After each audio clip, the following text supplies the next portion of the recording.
मंडळी आली मंडळी आपल्या गावाला खेळ भोल्याचा दावाया खेळ भोल्याचा दावाया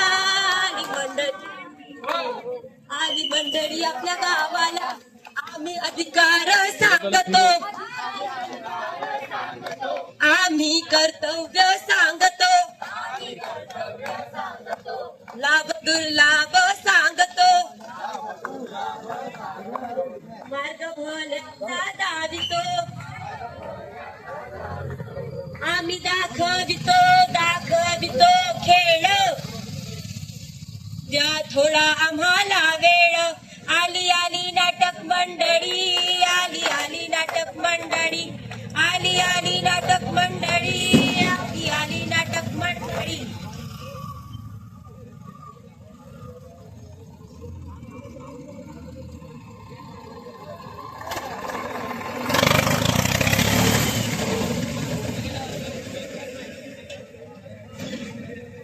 विज्ञान महाविद्यालय मलकापूर येथील विद्यार्थी सहर्ष व सानंद सादर करत आहोत एक पथनाट्य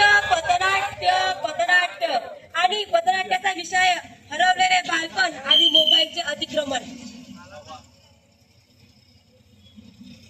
ओ काका मामा मावशी ताई हौशी गौशी नवशी बाई कुठेही जाऊ नका फिरायला हो या की आमचं नाटक बघायला कुठेही जाऊ नका फिरायला हो या की आमचं नाटक बघायला.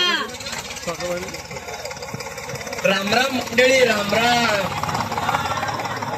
तुम्हाला एक महत्वाचा विषय सांगायचा आहे. लय म्हणजे लय जिव्हाळ्याचा विषय. या मोबाईलचा पसरलाय साऱ्या जगामध्ये फॅड यामुळे प्रत्येक पोरग झालंय मॅड.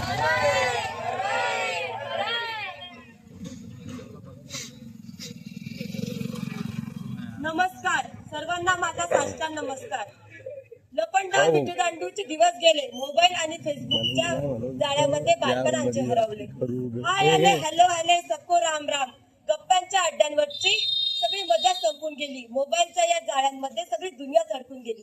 चला तर मग बघूया मंडळी मोबाईल येण्या आधीचा काळ कसा होता तर तो. हरवलं माझ्या मामाचं पत्र हरवलं माझ्या मामाचं पत्र हरवलं.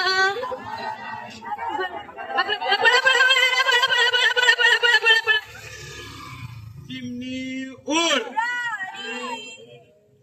कावळा उड म्हैस उड.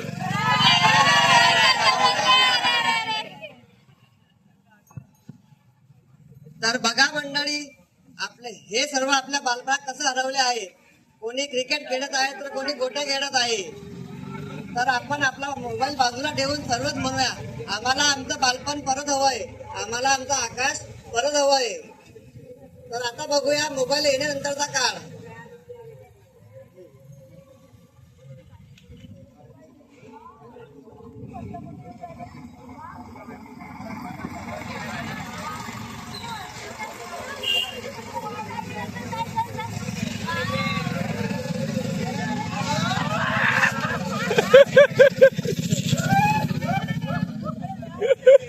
तर बघितलं का मंडळी याच्यावर आपल्याला असं समजते की पहिल्याच्या काळात माकडाचा माणूस झाला होता पण आजच्या काळामध्ये असं झालेलं आहे की माणसापासून माकड तयार झालेला आहे. समजलं का. हे तेच दृश्य दाखवण्यात आलेलं आहे कारण एवढे मोबाईलच्या साधनामध्ये एवढे गुडलेले आहे की त्यांना समोरून गाडी येते ते पण सुद्धा लक्षात नाहीये.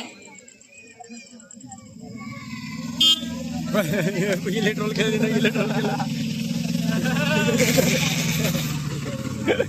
हीच आमुची प्रार्थना अन हेच आमुचे मागणे मानसाने मानसाशी मानसा समवागणे हीच आमुची प्रार्थना अन हेच आमुचे मागणे मानसाने मानसाशी मानसा समवागणे हीच आमुची प्रार्थना. तर मंडळी आता आपण बघितलाय मोबाईल येण्याचा तर मंडळी आता आपण बघितलं आहे मोबाईल येण्यापूर्वीचा परिणाम. तर आता तुम्हाला काय सांगायचं आहे तर बघूया काय म्हणतात सर्व. कालच मला मोबाईल म्हणाला, ऐकतो का रे बाबा, ऐकतो का रे बाबा, कधी तर मला थोडासा आराम द्यावा. उठ सूट काय ऑनलाईन असतो, थोडासा आराम करत जा, 5-10 मिनिट मला पण वेळ देत जा. कंटाळून आलो राव. काय ते फोन आणि काय ते मेसेज, काय ते हॅलो आणि काय ते हाय, सगळं कंटाळून गेलो राव मोबाईल मुळे. गाणी काय चित्रे काय किती पाठवलंच रे भावा, याची त्याला त्याच्या याला किती सापत असते भावा.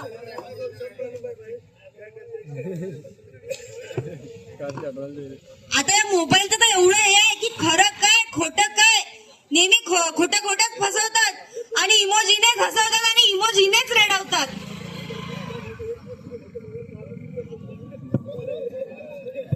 मंडळी जिकडे तिकडे लॉकच लॉक, ऐकलं का मंडळी, जिकडे तिकडे लॉकच लॉक, पॅटर्न काय कोड काय, जिकडे तिकडे लॉकच लॉक, पॅटर्न काय आणि कोड काय. आता मलाही तुम्हाला म्हणा वाटते bye bye bye bye bye bye. तर बघितलं आहे की या विद्यार्थ्यांनी किती छान नाटक सादर केलं आहे. तर युवा म्हणजे माहिती नाही, युवाला उलट केलं की वायू म्हणजेच प्राणवायू ज्याच्यावर आपण जिवंत आहे. तर जर आजचा जर युवक मोबाईल मध्ये गुंतलेला राहिला तर तो युवक घडेल कसा आणि देश घडेल कसा. तर त्यासाठी गरज आहे. पूर्वीचे विद्यार्थी लपंडाव, कुरघोडी, घोडी, विट्टी दांडू, गाचीगोटा यासारखे खेळ खेळायचे, एकत्र राहायचे. 2 घरचे मुलं एकत्र येऊन खेळायचे, त्यांचे विचार एकमेकांना देवाणघेवाण व्हायचे, त्यामुळे त्यांच्या बुद्धीचा विकास व्हायचा. परंतु आजकालच्या या मोबाईलमुळे सर्व विद्यार्थी फक्त फोनमध्ये आपल्या पुरतच सीमित राहिलेले आहे. कारण मुलंच नाही तर मुलाचे पालक सुद्धा मोबाईल मध्ये गुंग आहे. त्यांना हे सुद्धा कळत नाही की आपलं मूल काय करते आहे आणि काय नाही. तर खरंच आज या समाजाला आणि मुलांना काही गोष्टी समजण्याची गरज आहे. आपल्या मुलांना सांगा की त्यांनी त्यांच्या लहानपणी कसं मजा मारली, कसं लहानपण घालवलं आणि त्यांना शिकवा की ह्या अशा गोष्टी असतात. बस एवढं सांगू इच्छिते.